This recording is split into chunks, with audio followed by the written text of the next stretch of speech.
11.1 degrees Celsius. Yan po ang temperatura kanina sa Baguio City na siya rin namang pinakamababang temperatura na itala mula na magsimula ang panahon ng amihan. Ramdam din ang pagbagsak ng temperatura dito mismo sa Metro Manila at pati na sa Antipolo. At live mula sa Antipolo, naroon po, giniginaw si Lala Roque. Lala? Ivan, kaya nga tanong natin sa mga kababayan natin, lalo na sa Baguio, kayo ba'y namaluktot sa sobrang lamig kanina? Kasi ayon sa Pag-asa, naitala nila ang pinakamababang temperatura dyan sa Baguio mula nang pumasok ang hanging amihan ngayong araw.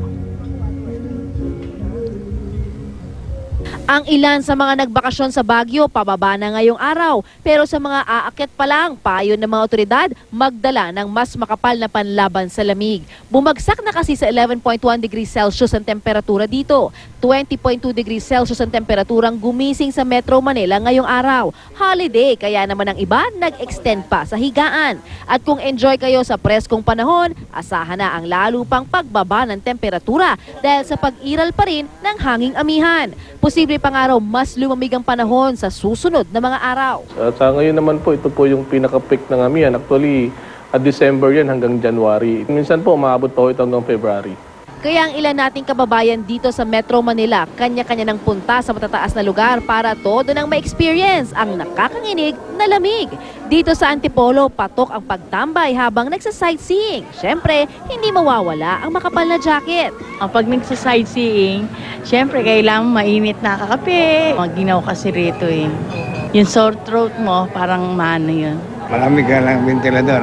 Ilaw lang gamit namin. Ang iba dahil presko, mas trip mag-bonding. Nagde-date kami mag-asawa. So, ba't yung pinili Antipolo, tapos ito pa yung side?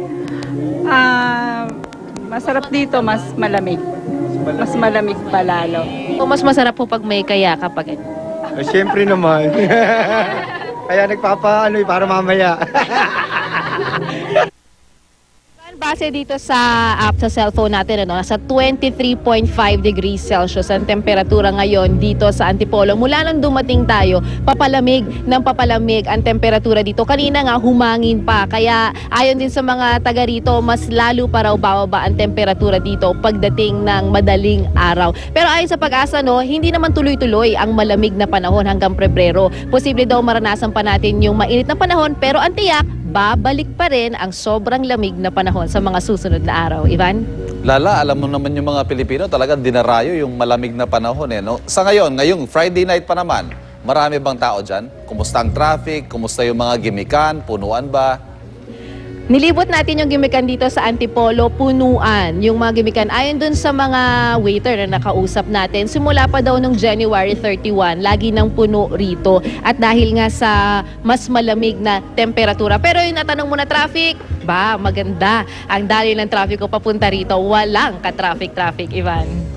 Lala, yung 23.5 degrees Celsius na pinakita mo sa amin, yung actual na pakiramdam niyan, paano? Yan, yung suot mo ngayon, tama na ba yan? Oo, o ako medyo kasi, maginaw pa rin? Ako kasi, lamigin na ako sa lagay na to, pero kaya ko pa siya. Para ka lang naka-aircon. So, tipid. Hindi mo na kailangan mag-ventilador o mag-aircon. Hindi ka papawisan. Basta naka-long sleeves ka lang, swak na swak ang temperatura dito ngayon sa Antipolo. Ivan? Sakto, yung mga hindi mo magamit na damit buong taon, yan pwede mong ilabas. Yung mga knee-high boots siguro, pwede Lala? Ngayon na, humabol na kayo. Bukas ang mga restaurant dito at gimikan, Ivan. Ayan, yung mga fashionista, pwede rin dyan sa Antipolo. Maraming salamat, Lala Roque.